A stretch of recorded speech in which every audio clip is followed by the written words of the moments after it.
All right, what's up, people? I'm going to show you how to do some of these worksheets here, okay? This worksheet right here is called number 2, and this worksheet's called number 3. Now we're going to do an ed puzzle here with worksheet number 2 with some of the problems, okay? Ooh, that doesn't look too good. How's that? Is that better? You guys like that better? Ah. All right, good enough. Now, there's a formula. The number that you're given over 1 times 1 over the proper number will give you the number of moles, okay? Now, this works whether we're talking about atoms and you're putting the number of atoms here and you're putting the proper number for atoms here, or it also works for grams. If you're given a certain number of grams here and you're entering the proper number for grams here. Now, on this worksheet right here, we're dealing with grams. So let's try some problems that are just like that worksheet, okay? What if we had 200 grams of aluminum, okay? Now, boom, boom, 1 over, boom, boom, boom. You should write this every time. 200 grams of aluminum equals blank moles, all right? Now, right here, the number given. The number given goes right here. What number should I put right here? Correct, 200 grams, because we're given 200 grams. That's what we're given in the problem. And then the proper number goes right here. So what is the proper number for grams for aluminum? We're just going to round it off, 27 grams. So you end up with 200 over 1 times 1 over 27. Or in other words, 200 divided by 27. That gives us 7.4 moles. So if you had 200 grams of aluminum, you would have 7.4 moles of aluminum. Why? Because 1 mole of aluminum is 27 grams, and you have way more than that. You have 7.4 times that much. Let's try another one.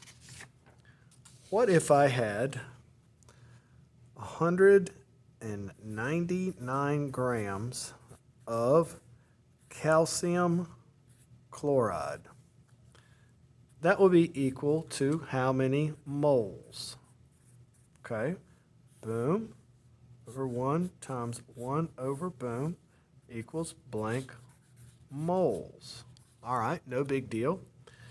What number goes here? The given. What are we given? That's right, we're given 199 grams.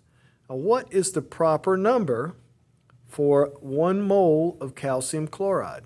Okay, well, we have to add that up. We have to add that up. Ca, we'll call that 40. And Cl2, there's a calcium, there's a chlorine, and there's another chlorine, because see, the formula is Cl2. So we're going to call each one of those 35. Where am I getting this information? From the table, just like everybody's video, just like yesterday's video. 40 plus 35 grams plus 35 grams is 110 grams. So the proper number for 1 mole of calcium would be 110 grams. Look, you have more than 110 grams. We'll take our calculator. 199 divided by 110 equals 1.81 moles. 1.81 moles. All right, let's do another problem. Now, this is very easy. Here is our formula. Equals the number of moles, okay? The number you're given times 1 over the proper number equals the number of moles.